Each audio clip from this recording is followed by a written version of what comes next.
Alright, hello YouTube. Welcome to the 3.5 FAQ, where there's nothing to talk about, okay? So there's the patch notes, alright? Before that, all they did was add in main story, the usual, alright? New Simulacra Yemyo, and then Brevi later. And then 2 new content, major new content. New Beast Brawl Arena gameplay, which is Pokemon Battles 3v3. It's seasonal. We'll talk about that later. And then they added a new raid. They added a new Frontier Clash floor for whales. And then 1 bygone floor, 1 sequential floor, new capturable beasts, which don't really matter. And then a new relic. That's it, okay? So in 3.5, no new map, okay? Absolutely nothing map related. So if you're an exploration main, you only play this game for exploration, you don't have to come back. Okay, come back next patch. Well, you get 3.6. All right, you guys can go now. All right, now off to the actual content. Pokemon Battles, okay? What is Pokemon Battles? Pokemon Battles is still in the casual tab, in the Beast Capture tab. And then now there's a new tab down here. New tab down here, okay? So you've been capturing Pokemon, raising them in your Beast Pen, and then now you can use them to battle. Or no, you can't, okay? After this mode comes out, you have to raise new Pokemon from level 1 to 2 in your Beast Pen. And when they turn from 1 to 2, there is a chance for them to be combat ready. So if you've been preparing, you should have hoarded a bunch of level 1 Pokemon to raise immediately when the patch drops. So basically you put fresh ones in, right?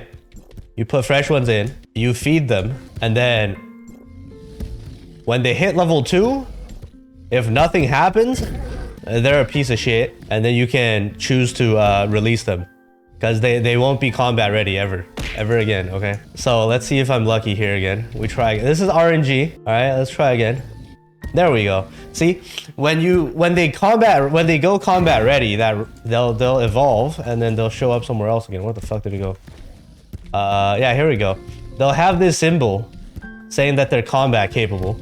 And then now that they're combat capable, you get this new stats page. Every time you level up, level cap for them is level 10 now instead of level 4 for regular Pokemon. So if they're combat ready, they can go to level 10. Every time you get a level, there's a chance for them to get a random skill. It could be green, it could be blue, it could be purple, it could be gold skills, it could be anything. And then also their stats, they have different attack, HP, crit, damage reduction stats. Every Pokemon is unique. They have different stats. There's like a range. The skills that they get can also be random. And then you now feed them with Pokemon Pet Feed and not your regular food that you feed Pokemon. And then how do you get this? You have to buy the pet feed through doing Pokemon battles with the Pokemon currency. Okay, so you can feed them now twice, straight to level 4 now. That's 200 XP, the purple one. And then there we go. I got a skill, 40% physical damage reduction. This is 8% defense, right? Their stats also go up. You can feed them twice. And I was unlucky, didn't get anything. So you level them up slowly like this, all the way to level 10. And then let's see, anything combat ready over here? I guess that's it. Yeah, all of these are failures. All of these were failures. So basically it's RNG, and then if they fail and you really want to grind out good Pokemon, if they fail, you yeet them out of the pen, keep trying until they get combat ready. And then that's about raising Pokemon. So let me show you guys worst case scenario. I'm pretty sure this is worst case scenario. So after they go to level 10, you can choose to take them out. And then when you take them out, they stay in your Pokemon battle inventory. So you can't sell them. They stay in your Pokemon battle inventory, which is right about here. Yeah, when you choose to replace, right? There's attack formation and defense formation, right? And when you click here, click on any slot, right? All your ready to fight Pokemon are in here. If they're level 10, you can take them out of the pen and they'll be in this inventory. So here's the worst case scenario, but is this worst case scenario? I guess it could be worse because this is a level 10 Pokemon with only 2 skills. You can choose to recycle them, but why, right? Worst case scenario, probably 0 skills. Who knows? I think you're guaranteed a skill when its Pokemon is combat ready. But if you get an absolute shit tier Pokemon, there is a way to save them if you want, because in the Pokemon shop, there is this, there's these like training books. You can buy these and teach them a skill, basically RNG. It's still RNG, but obviously don't teach a failure like this. There's no point, okay? You teach somebody with like 4 good skills maybe, and then you teach the last one, and then hopefully it's gold, right? There's golden skills are pretty OP. So why do you want to do Pokemon battles? Okay, the whole purpose of Pokemon battles is the reward shop, where you get Pokemon feed to do more Pokemon battle, Pokemon training handbooks to teach them more skills, but the main purpose is this thing. There is a random mount box, and then inside the random mount box, which costs 90,000 currency, and then you're capped at 30,000 per week. You can only gain 30k per week, so in a month you can get 1 monthly purchase limit of 1. Right? Inside this box, you can get any mount that are normally generated from Pokemon capture mode, right? So the bird, you can get the bird, random color, but the rarest 2 colors, you can't get the rare colors, right? Basic colors are possible from the mount box. Also, dolphin. Where's the dolphin? Oh, mushroom. Mushroom is new in 3.6, right? You can get all kinds of different colored mushroom mounts. And finally, yeah, there we go, dolphin mount. But yeah, you can't get the rare color. Most important thing, see normal mounts, you can maintain them for DC. And these Pokemon mounts do not have the maintenance button, okay? So this whole Pokemon battle feature is purely cosmetic and flexing, right? There's no benefit to doing this other than collecting mounts, okay? So let's get that out of the way first. So why you want to play the Pokemon capture mode, right? There is a leaderboard, right?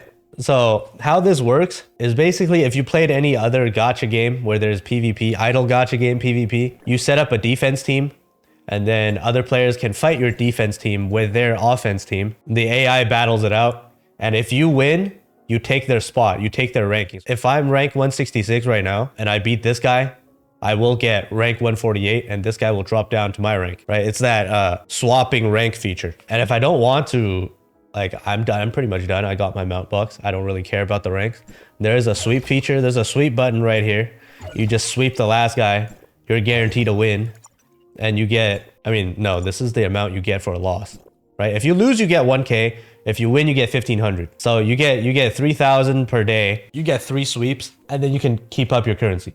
And then for ranking in the leaderboards, top 100 gets a title. Everybody else just gets additional currency once the season ends. So this is seasonal content. The date is down here.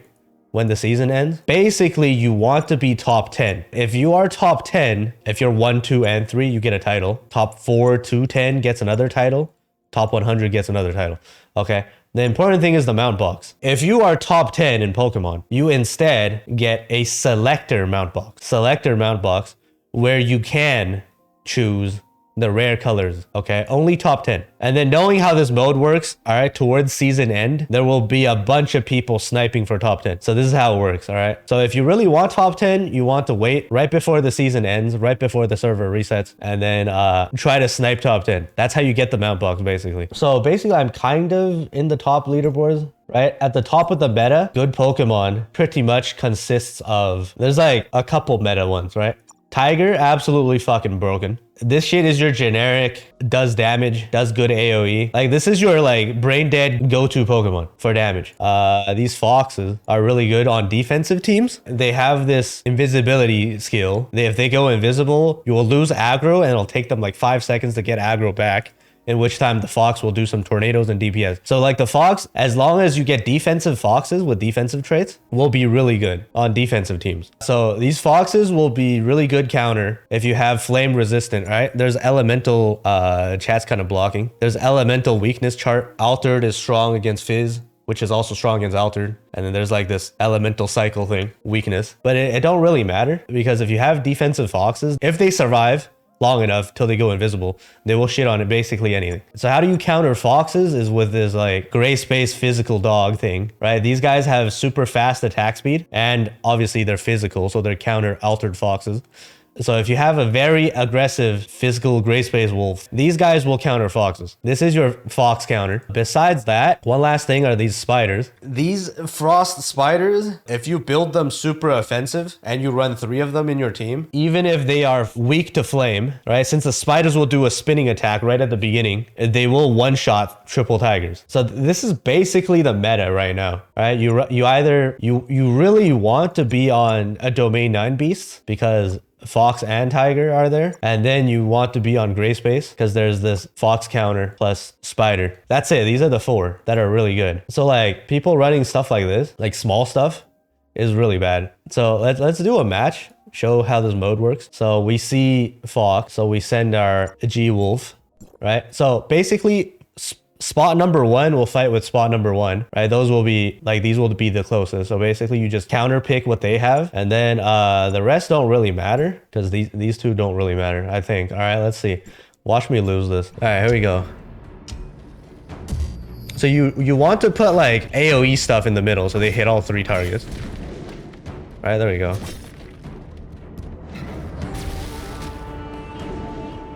Right? These fire rats, they get knocked back. They're absolutely terrible. So small cave creatures like spiders, fire rats, smaller stuff, they get knocked back by tigers, and then they're just not worth using ever. And then shield beasts are capturable now, I guess. All right, let me try this. Oh wait, no, this is frost resistant. I don't want to do this. So like you for climbing, you really want to have a Pokemon toolbox, and then you want to look at what they're running and what their traits are. So if they have tigers, right, you can try to one-shot them with triple spider, but then if the tiger has 40% frost resistance, then you don't really want to try it. So just for an example, let me do this, all right, just to show you guys. Right, let me do it anyways. I'm most likely not going to one-shot their tiger. Let's find out. Right, spiders will go in and do a spin. See, this one tiger survived because it had frost resistance. And it's probably gonna solo. Because spiders are shit. They're only good. They are only good off of their first initial attack.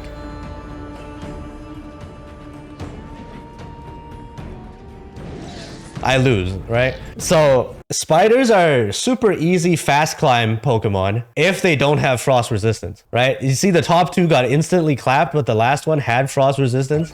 So this is why you don't want to do this, right? They're super good at the beginning. They do an AoE, gigantic AoE spin that will basically one-shot everything. But if you don't one-shot them, you most likely lost. Okay. So basically I need to figure out a counter for this. Flame Tiger counter. You see that he is weak to frost. I mean, resistant to frost and vault. Right, has some damage. What do I have as that is a counter? Let's see. But in general, that's kind of a bad tiger. I don't have anything good, honestly. Keck, wait, I don't have a good one that counters that thing. We'll try a fox. I don't have any good defensive foxes though, so all right, we can try this.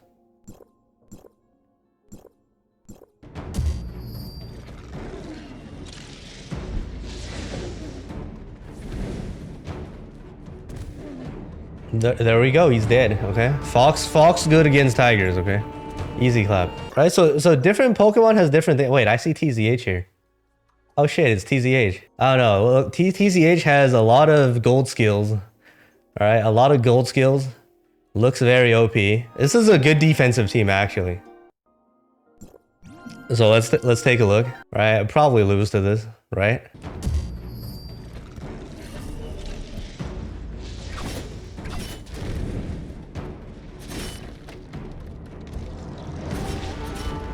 Yep. Get absolute shit on. Okay, so it's like you just gotta counter pick and know what you're doing. It doesn't really matter if you have bad rolls, okay? Alright, so this is how Pokemon Battle works, okay? And then you basically want to climb your ranks all the way towards season end, yoink top spot, get the selector box you want. And that's pretty much it to Pokemon mode, honestly. What else is there to talk about? Alright, we talked about the good Pokemon. We talked about counters, placement. Defensive team. Best defensive team is triple super defensive fox that's like physical resistant. You want like a physical resistant fox. You want like a flame resistant fox. You want a frost resistant fox because like there isn't really anything good. Vault is kind of a peg element right now, even in Pokemon, unfortunately. And yeah, oh yeah, right. You can only do 20 battles per day. I'm left to 13, but like it doesn't really matter. 20 battles per day. You can infinitely refresh however many times you want. Find the right target, beat them, climb, easy clap, get your Pokemon, get your mounts. Okay. See, this is what you call a good defensive team. Like if I see this shit, I don't even want to bother. Right? Gold skills. This guy has flame resistant, 20% more defense, self-healing 1%. When HP is below 50%, 25% damage reduction. When this thing is alive, everybody on the team gets 5% defense, 20% max HP. Like this is a fucking disgusting defensive team. This is what your foxes should look like. This is fucking disgusting. Like there is no chance to beat that guy. And I'll fight it just for an example, sure. So a gray space dog is supposed to be good against it. Okay, we're gonna put 3 of these. All right, I'm gonna fight this guy. Watch me get clapped still. How many gold skills a single Pokemon can have? If you're really lucky, all 5. It's random. There's no way I win this. I don't think I can. Specifically, this last one is just way too stacked.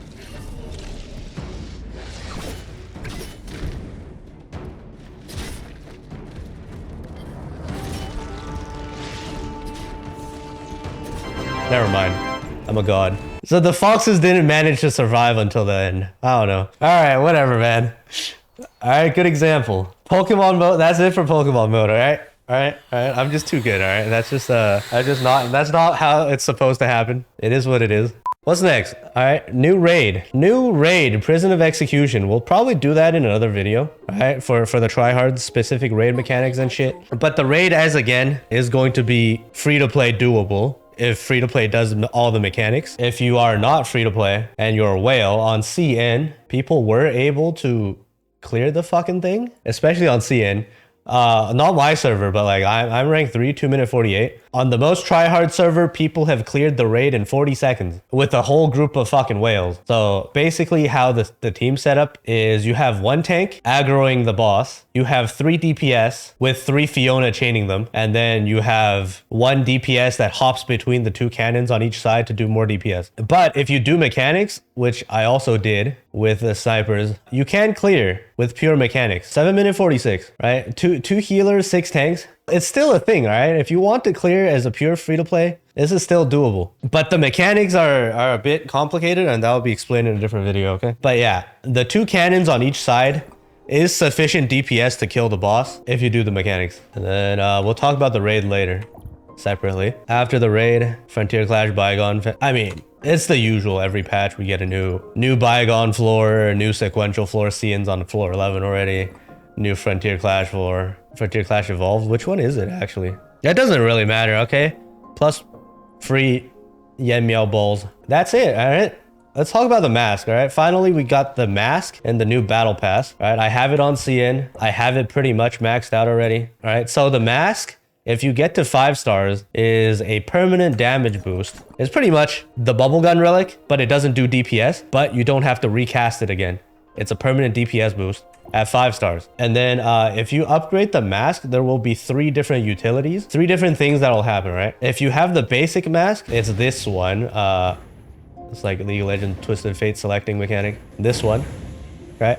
This is the base mask. When you have this equipped, you won't get aggroed by pretty much anything, right? So this is perfect for capturing Pokemon, especially the new Pokemon, right? If capturing tigers, capturing fox, capturing gray space spiders, those are all aggro. This mask will help you significantly when trying to capture those for Pokemon battle. But this is it. This is all it does, right? Okay.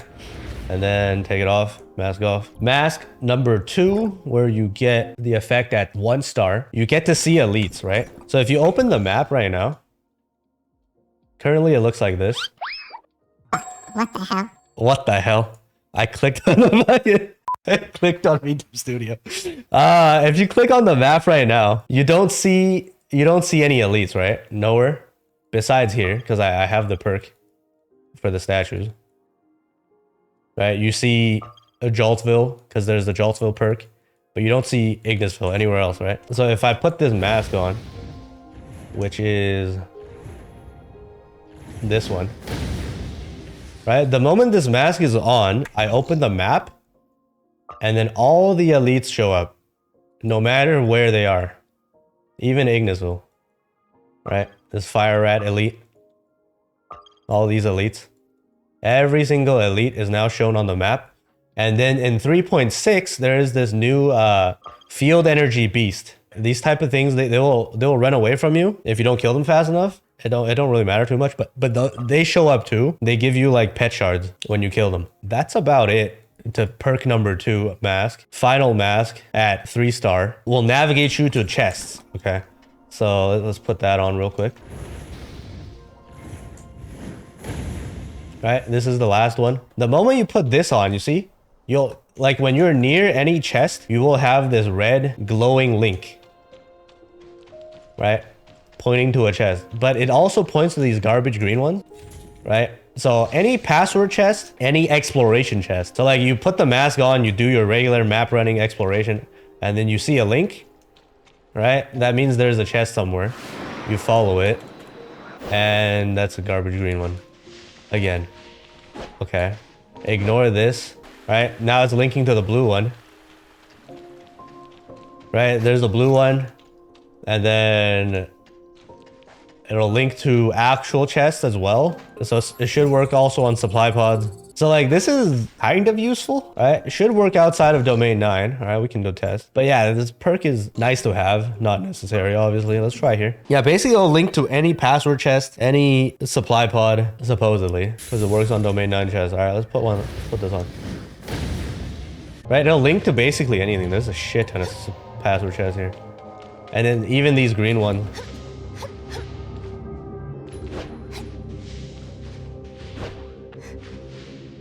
Right, it kind of helps when you're doing, I don't know, spiritual clash event and trying to farm password chests to upgrade your Pokemon with. This is pretty handy.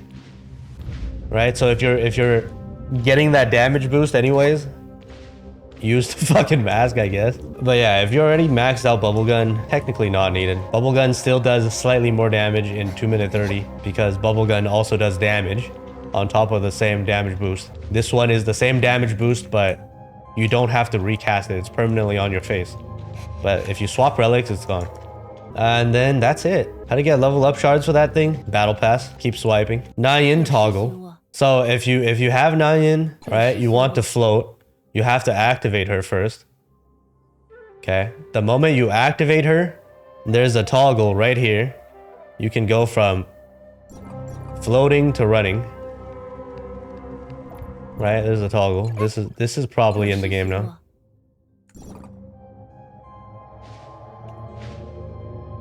And then anything else? Is that it? And then we got like the same friggin' events as on ZN. Alright, Christmas tree gift boxes. Spawn, wherever. Fenrir skin. I mean, Fenrir skin is Fenrir skin. Just do the event. And that's it to the FAQ.